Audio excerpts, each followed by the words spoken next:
যদি প্রশ্ন করে, এবার আসেন, যদি প্রশ্ন করে যে ধ্বনি কি জিনিস বলেন তো, ধ্বনি কি জিনিস? তো ধ্বনির ক্ষেত্রে দুটো বিষয় মাথায় রাখবেন, একটা হচ্ছে শব্দের ক্ষুদ্রতম একক, একটা হচ্ছে শব্দের ক্ষুদ্রতম একক, শব্দের ক্ষুদ্রতম একক, ঠিক আছে? আর আরেকটা জিনিস হচ্ছে মনে রাখবেন, সেটা হচ্ছে বর্ণের উচ্চারিত রূপ। এই বিষয়টা খুবই ইম্পর্টেন্ট, বর্ণের উচ্চারিত রূপ এই বিষয়টা খুবই ইম্পর্টেন্ট। এবং খুবই ইম্পর্টেন্ট কেন? বিকজ মনে রাখবেন পুরো ধ্বনিতত্ত্ব চ্যাপ্টারটা ডিপেন্ড করে ধ্বনি আর বর্ণের পার্থক্যের উপরে। আপনার কনফিউশন যদি ধ্বনি আর বর্ণ সম্পর্কে পুরো ক্লিয়ার থাকে, যে কোনটা ধ্বনি আর কোনটা বর্ণ, এই বিষয়ের পুরো কনসেপ্টটা যদি ক্লিয়ার থাকে, তাহলে পুরো ধ্বনিতত্ত্ব চ্যাপ্টার নিয়ে আপনার কনফিউশন তত কম হবে। কথা বুঝতে পারছেন? ধ্বনি আর বর্ণ নিয়ে যার ঝামেলা যত কম। এখন আসেন, তাহলে ধ্বনি জিনিসটা কি? ধ্বনি হচ্ছে বর্ণের উচ্চারিত রূপ। আর যদি বলি বর্ণ কি জিনিস, যদি বলি তাহলে বর্ণ কি জিনিস? বর্ণ হচ্ছে ধ্বনির লিখিত রূপ। বর্ণ হচ্ছে কি? ধ্বনির লিখিত রূপ, ধ্বনির লিখিত রূপ। অথবা আমি এভাবে বলতে পারি যে ধ্বনি নির্দেশক সাংকেতিক চিহ্ন, ধ্বনি নির্দেশক সাংকেতিক চিহ্ন, ধ্বনি নির্দেশক সাংকেতিক চিহ্ন, ধ্বনি নির্দেশক সাংকেতিক চিহ্ন, ধ্বনি নির্দেশক সাংকেতিক চিহ্ন। কথা বুঝতে পারছেন? অথবা ধ্বনি নির্দেশক প্রতীক, এটাও বলা যায়। তাহলে ধ্বনি আর বর্ণের ডিফারেন্সটা কি? ব্যাপারটা হচ্ছে আমি যখন মুখে কোনো কিছু বলছি, যেটা সাউন্ড হচ্ছে সেটা ধ্বনি, আর যেটা লিখতেছি সেটা হচ্ছে বর্ণ। Concept clear? তাহলে ব্যাপারটা হচ্ছে ধ্বনি নির্দেশক সাংকেতিক চিহ্ন, এটা হচ্ছে বর্ণ। এখন তাহলে আপনাকে যদি প্রশ্ন করি, বলেন ক এটা কি? বলেন যদি প্রশ্ন করি ক কি, ধরেন প্রশ্ন করলাম ক কি, ঠিক আছে? এখন আমি যদি বলি যে ক কি, কারেক্ট আনসার, মুখে যেহেতু বলছি সো এটা হচ্ছে ধ্বনি। আর যদি এভাবে যদি লিখে দেই যে ক কি, তখন এটা হবে বর্ণ। মুখে যদি প্রশ্ন সাউন্ড করে বলি তাহলে ক কি, এটা হবে ধ্বনি।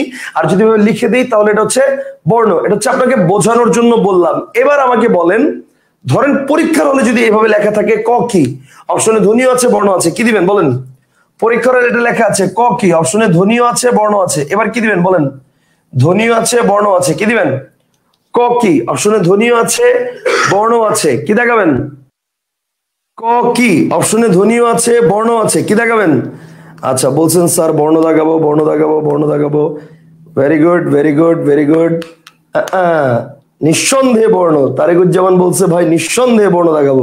ওকে, নিঃসন্দেহে বর্ণ দেখানোর কোনো প্রয়োজন নাই, কারণ আপনি সন্দেহভাজনে ধ্বনি লাগাইলে ওই ধ্বনিটাই কারেক্ট আনসার, এখানে বর্ণ লাগাইলে বর্ণ ভুল। এখন আসেন কেন, এখন আসেন কেন, আমি জানি আপনারা সবাই এখানে বর্ণই বলবেন বেশিরভাগ, তো এই কারণে আমি কোশ্চেনটা করছি। অ্যাকচুয়ালি পরীক্ষার হলে যদি প্রশ্ন আসে ক কি, কারেক্ট আনসার হবে ধ্বনি, কারেক্ট আনসার বর্ণ হবে না। এর কারণটা হচ্ছে পরীক্ষার হলে কোনোভাবেই আপনাকে এটা উচ্চারণ করে দেওয়া পসিবল না, কোনোভাবেই না। কথা কি বুঝতে পারছেন? আপনার কি মনে হয় টিচার এসে বলে দিয়ে যাবে, মনে করেন এটা 14 নম্বর কোশ্চেন, আপনার কি মনে হয় টিচার এসে বলে দিয়ে যাবে 14 ক বলবে এভাবে 14 ক, তারপরে বাকিটা দেখানো কোশ্চেনে বলবে? জীবনও না। বা এরকম কি আপনার মনে হয় লেখা থাকবে, মনে করেন ক কি ব্র্যাকেটে লেখা থাকবে, মনে করো উচ্চারণ করেছি, মনে করো উচ্চারণ করেছি, লেখা থাকবে?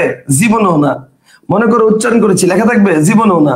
তাহলে ব্যাপারটা হচ্ছে একটু আগে কি বলছি, ধ্বনি আর বর্ণ এই দুটোর মধ্যে অল টাইম কারেক্ট আনসার ধ্বনি। আমার কথা বুঝেন নাই? আবার বলি, ধ্বনি আর বর্ণ দুটোর মধ্যে অল টাইম কারেক্ট আনসার ধ্বনি। যদি দুটোই আমার অপশনে থাকে, কারেক্ট আনসার অল টাইম ধ্বনি। কথা কি বুঝতে পারছেন? যেমন দেখেন, আমি একটু আগে বলেছিলাম যে ধ্বনির সাথে আমাদের প্রথম প্রেম। এখন ধ্বনির সাথে প্রথম প্রেম কিভাবে? আপনি ছোটবেলায় আগে কি পড়ালেখা শিখেছেন, মানে পড়া শিখেছেন না আগে লেখা শিখেছেন? চিন্তা করেন তো, আগে কি আপনি এটা শিখছেন যে স্বরেও এভাবে লিখতে হয়, স্বরে এভাবে লিখতে হয়, স্বরেয়া এভাবে লিখতে হয়, নাকি আপনি এভাবে শিখছেন যে স্বরেও, স্বরেয়া, রস্বই দীর্ঘই, রস্যাও দীর্ঘাও, নাকি উচ্চারণটা শিখছেন? কি শিখছেন আগে? আগে আপনি উচ্চারণ শিখছেন, আগে আপনি পড়া শিখছেন। আচ্ছা বাদ দেন, উচ্চারণও বাদ দেন, লেখাও বাদ দেন, পড়াও বাদ দেন। আপনি চিন্তা করেন, যখন আপনি লেখাপড়া শিখেন নাই, বর্ণ পরিচয় আপনি শিখেন নাই, বর্ণ সম্পর্কে আপনার কোনো আইডিয়া নাই, কিন্তু তখনও আম্মার মুখ থেকে শুনে শুনে, আব্বার মুখ থেকে শুনে শুনে সাউন্ড করেন নাই, বলেন নাই? এরকম মনে করেন পিচ্ছি বলে মানুষ দেখবেন এভাবে বলে, মানে পাপ্পাকে বলে, মানে পানিকে বলে মাম মাম, তারপরে পাপ্পা বাবা, এই ওয়ার্ড গুলো উচ্চারণ করে না? তাহলে পাপ্পা বাবা মামা এই ওয়ার্ড গুলো উচ্চারণ করার জন্য কি তার পড়ালেখা করতে হয়? তার কি উচ্চারণ করে বলতে হয় বয়কার বা বয়কার বা বাবা, এভাবে বলতে হয় না? সে এমনিতেই বলে বাবা মামা, পানিকে বলে মাম। সো ধ্বনিটা ফার্স্ট প্রায়োরিটি। জীবনের ধ্বনিটা হচ্ছে ফার্স্ট প্রায়োরিটি, তারপরে হচ্ছে লেখা। কথা কি বুঝতে পারছেন?